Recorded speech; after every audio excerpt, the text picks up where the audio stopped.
আসসালামু আলাইকুম। আপনারা আছেন মিফা সেন্টারে। শুরু করছি প্রাইমারির স্পেশাল আরও একটি মডেল টেস্ট।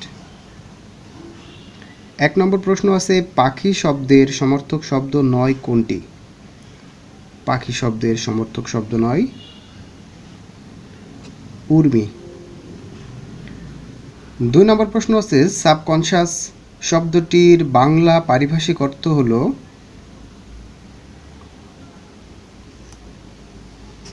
অবচেতন। ৩ নম্বর প্রশ্ন আছে, বাংলায় নাসিক্য ধ্বনি কয়টি? বাংলায় মোট নাসিক্য ধ্বনি আছে ৫টি। ৪ নম্বর প্রশ্ন আছে, দ্বারা দেয়া কর্তৃক কোন বিভক্তির উদাহরণ? দ্বারা দেয়া কর্তৃক তৃতীয়া বিভক্তির উদাহরণ। ৪ নম্বর প্রশ্ন আছে, চন্দ্র কোন শব্দের উদাহরণ? চন্দ্র শব্দটি হল তৎসম শব্দ। ক্রিয়াপদের সাথে সম্পর্কযুক্ত পদকে কি বলে? ক্রিয়াপদের সাথে সম্পর্কযুক্ত পদকে বলা হয় কারক। ৭ নম্বর প্রশ্ন আছে, পতঞ্জলি শব্দের সন্ধিবিচ্ছেদ কোনটি? পতঞ্জলি শব্দটির সন্ধিবিচ্ছেদ হল পতত যোগ অঞ্জলি।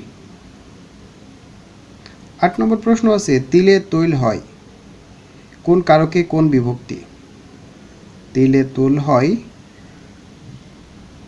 এটি অপাদান কারকে সপ্তমী বিভক্তি। ৯ নম্বর প্রশ্ন আছে, যৌবন সূর্য কোন সমাস? যৌবন সূর্য রূপক কর্মধারায় সমাস।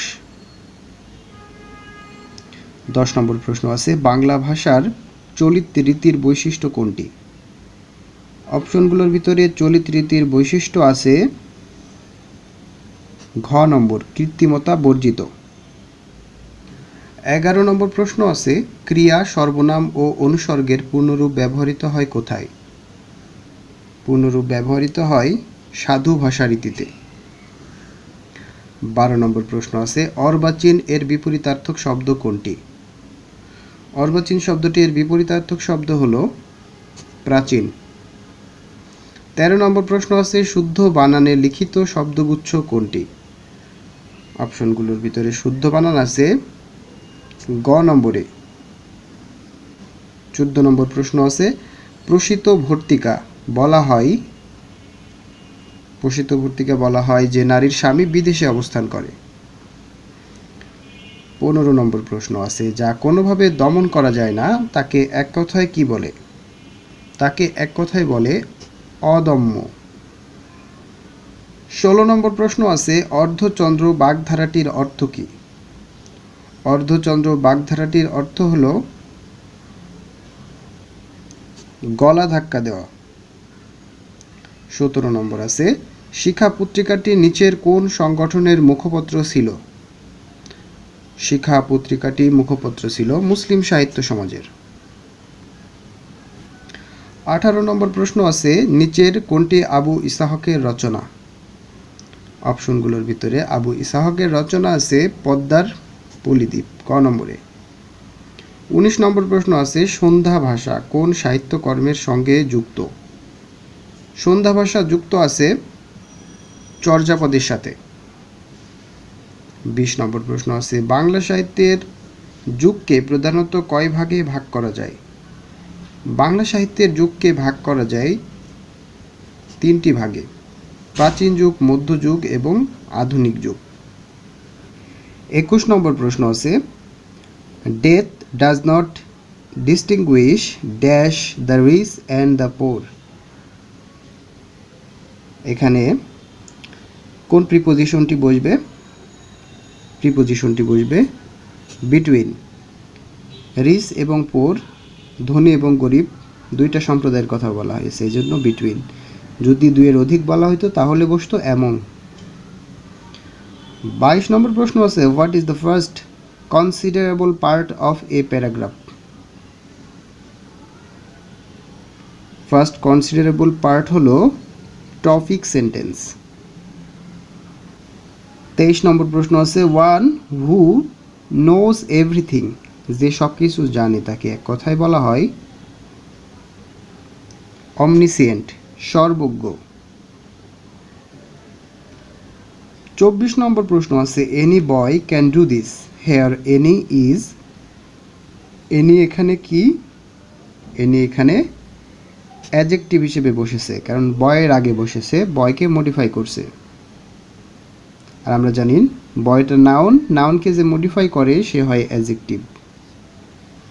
25 নম্বর প্রশ্ন আছে he is the person who lost everything, এখানে হু কোন ধরনের প্রোনাউন?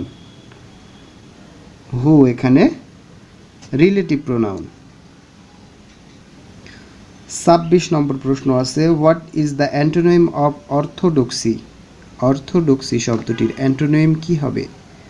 অর্থোডক্সি শব্দটির অ্যান্টোনিম হলো আনকনভেনশনালিটি। 27 নম্বর প্রশ্ন আছে the antonym of the word terse, terse এর অ্যান্টোনিম কি হবে? টার্স শব্দটির অ্যান্টোনিম হলো ভার্বস। টার্স মানে সংক্ষিপ্ত, আর ভার্বস মানে অনেক দীর্ঘ আর কি। 28 নম্বর প্রশ্ন আছে the synonym of synthetic, synthetic শব্দটির সিনোনিম কোনটি? সিনথেটিকের সিনোনিম হলো আর্টিফিশিয়াল। 29 নম্বর প্রশ্ন আছে they were very kind to me, they treat me dash their own son, এখানে ড্যাশে কি বসবে? এখানে গ্যাপে বসবে as if I were their own son. 30 নম্বর প্রশ্ন আছে they were astonished dash my performance, astonished এর পরে কোনটি বসবে? অ্যাস্টোনিশড এর পর প্রিপোজিশন বসে অ্যাট। 31 নম্বর আছে our flat is dash the second floor of the building, এখানে গ্যাপে বসবে অন দ্য ফ্লোর, ফ্লোরের আগে সবসময় অন বসে। 32 নম্বর প্রশ্ন আছে the study of religion is, ধর্ম নিয়ে গবেষণা করে যে বিজ্ঞান তাকে বলা হয় থিওলজি, ধর্মতত্ত্ব বা ধর্ম বিজ্ঞান। 33 নম্বর আছে it hurts when I walk, please call dash a doctor, call এর পরে কি বসবে? কল এর পরে বসবে ইন, কল ইন মানে হচ্ছে ডেকে আনা। 34 নম্বর প্রশ্ন আছে the teacher said to me may you pass the examination, এর ইনডিরেক্ট স্পিচ কোনটা হবে? অপশনগুলোর ভিতরে ইনডিরেক্ট স্পিচ আছে, খ নম্বরটা হবে। 35 নম্বর আছে today the world is passing through dash juncture, এখানে পাসিং থ্রু এর পরে কি হবে? পাসিং থ্রু এর পরে বলবে ক্রিটিক্যাল বসবে, ক্রিটিক্যাল জাংচার। 34 নম্বর আছে there is dash water in the bottle, এখানে 36 এর গ্যাপে হবে very little water, water uncountable, এই কারণে লিটল বসবে। 37 নম্বর প্রশ্ন আছে what is the meaning of prior to, prior to এর মিনিং কি? প্রায়র টু এর মিনিং হলো বিফোর, পূর্বে। 38 নম্বর আছে do you find your payment too little, এর প্যাসিভ হবে is your payment found too little to you. 39 নম্বর প্রশ্ন আছে there was a small reception following the wedding, এখানে ফলোয়িংটা কি? ফলোয়িংটা এখানে প্রিপোজিশন, এটা এক্সেপশনাল, এই কারণে পড়ে বেশি পরীক্ষাতে, গুরুত্বপূর্ণ প্রশ্নটা। 40 নম্বর আছে which period is known as the golden age of English literature, ইংরেজি সাহিত্যের সুবর্ণ যুগ বলা হয় বা স্বর্ণ যুগ বলা হয় কোন যুগকে? দ্য এলিজাবেথান এজ, এলিজাবেথান এজকে স্বর্ণযুগ বলা হয়। 41 নম্বর প্রশ্ন আছে, বাংলায় হিন্দু রাজাদের শাসনের অবসান ঘটে কোন শাসনের মধ্য দিয়ে? অবসান ঘটে তুর্কি শাসনের মধ্য দিয়ে। 42 নম্বর প্রশ্ন আছে, বাংলাদেশের মুক্তিযুদ্ধ জাদুঘর কবে প্রতিষ্ঠিত হয়? মুক্তিযুদ্ধ জাদুঘর প্রতিষ্ঠিত হয় 1996 সালে। 43 নম্বর প্রশ্ন আছে, বঙ্গবন্ধু শেখ মুজিবুর রহমান আওয়ামী লীগের সাধারণ সম্পাদক নির্বাচিত হন কত সালে? 1953 সালে। 44 নম্বর প্রশ্ন আছে, দুদু মিয়া কোন আন্দোলনের সাথে জড়িত ছিলেন? দুদু মিয়া জড়িত ছিলেন ফরাইজি আন্দোলনের সাথে। 45 নম্বর প্রশ্ন আছে, পাকিস্তানের সংবিধানে বাংলাকে অন্যতম রাষ্ট্রভাষা হিসেবে স্বীকৃতি প্রদান করা হয় কত সালে? স্বীকৃতি প্রদান করা হয় 29 ফেব্রুয়ারি 1956 সালে। 46 নম্বর আছে, আমার সোনার বাংলা রবীন্দ্রসঙ্গীতের প্রথম কতপমুক্তি বাংলাদেশের জাতীয় সঙ্গীত হিসেবে স্বীকৃত? 10টি চরণ বা 10 পংক্তি।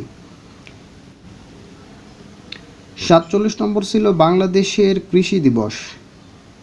কৃষি দিবস হলো 1 অগ্রহায়ণ।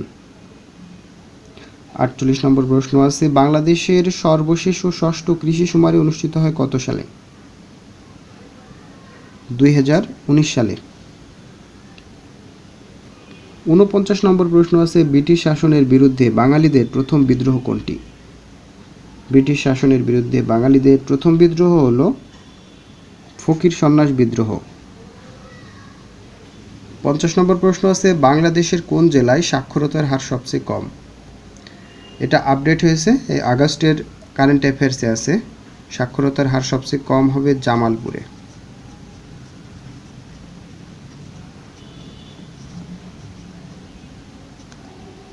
জামালপুর। 51 নম্বর প্রশ্ন আছে, জাতীয় সংসদে সংবিধানের 17তম সংশোধনী বিল পাশ হয় কবে? সংবিধানের 17তম সংশোধনী বিল পাশ হয় 8 জুলাই 2018 সালে। 52 নম্বর প্রশ্ন আছে, বাংলাদেশের খসড়া সংবিধান প্রণয়ন কমিটির চেয়ারম্যান কে ছিলেন? চেয়ারম্যান ছিলেন ডক্টর কামাল হোসেন। 53 নম্বর আছে, বাংলাদেশের জিডিপিতে বর্তমানে কোন খাতের অবদান সবথেকে বেশি? সবথেকে বেশি সেবা খাতের অবদান। 54 নম্বর প্রশ্ন আছে, বাংলাদেশের প্রাচীনতম নগর কেন্দ্র কোনটি? অপশনগুলোর ভিতরে প্রাচীনতম আছে মহাস্থানগড়। 55 নম্বর প্রশ্ন আছে, হাজংদের অধিবাস কোথায়? হাজংদের অধিবাস ময়মনসিংহ নেত্রকোনা। 56 নম্বর আছে, মুক্তিযুদ্ধভিত্তিক চলচ্চিত্র আগামী এর চলচ্চিত্রকার কে? আগামী চলচ্চিত্রটি মোরশেদুল ইসলামের। 57 নম্বর আছে, বাল্টিক রাষ্ট্র কোনটি? অপশনগুলোর ভিতরে বাল্টিক রাষ্ট্র আছে এস্তোনিয়া। 58 নম্বর আছে, 2020 সালে গম উৎপাদনে বিশ্ব শীর্ষ দেশ ছিল কোনটি? 2020 সালে গম উৎপাদনে শীর্ষ দেশ ছিল চীন, এখনও চীন। 59 নম্বর প্রশ্ন আছে, পৃথিবীর ঘূর্ণনের ফলে আমরা ছিটকে পড়ি না কেন? পৃথিবীর ঘূর্ণনের ফলে আমরা ছিটকে পড়ি না, কারণ হচ্ছে মাধ্যাকর্ষণ বলের কারণে। 60 নম্বর আছে, ওয়েবসাইটের মূল পাতাকে কি বলে? ওয়েবসাইটের মূল পাতাকে বলা হয় হোম পেজ। বন্ধুরা, ম্যাথগুলোর উত্তর শেষে দিয়ে দিচ্ছি, কত পান আমাদেরকে অবশ্যই কমেন্ট করে জানাবেন।